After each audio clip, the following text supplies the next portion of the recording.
Azərbaycan Milli Elmlər Akademiyasında 2020-2023-cü illərdə baş verən qanun pozuntuları ilə bağlı aparılan cinayət işində maraqlı faktlar üzə çıxıb.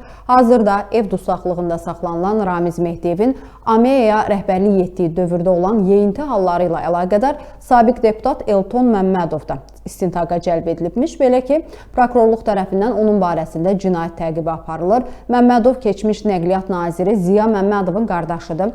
Ramiz Mehdiyev AMEA prezident təyin olunduqdan sonra sadiq adamı kimi onu Yüksək Texnologiyalar Parkının direktoru vəzifəsinə gətirmişdi. Sonradan isə Elton Məmmədov Akademiyanın İşlər İdarəsinin müdiri vəzifəsində çalışıb. Baş prokuror yanında korrupsiyaya qarşı mübarizə baş idarəsində aparılan istintaqla müəyyən edilib ki, Elton Məmmədov işlədiyi dövr ərzində 3 milyon manata yaxın pul mənimsəyib.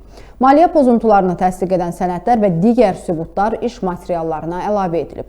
Keçmiş məmur müxtəlif epizodlar üzrə dəfələrlə prokurorluqda ifadə verib, amma sabiq deputat istintaq zamanı dövlətə dəymiş ziyanı ödəməyə razılaşıb. O, mənimsədiyi milyonlarla vəsaiti büdcəyə geri qaytarıb. Hazırda cinayət işi üzrə istintaq davam edir. Elton Məmmədovun araşdırması davam edən digər epizodlarda da adının keçə biləcəyi istisna edilmir. Qeyd edək ki, bu yaxınlarda Baş prokuror Kəmran Əliyev jurnalistlərin mövzu ilə bağlı suallarını cavablandırıb. Baş prokuror deyib ki, AMEA-da qeydə alınmış qanun pozuntuları üzrə hərtərəfli araşdırma aparılıb. Bəzi epizodlar üzrə ibtidai istintaq tamamlanaraq məhkəməyə göndərilib. Qalan epizodlar üzrə isə istintaq davam etdirilir.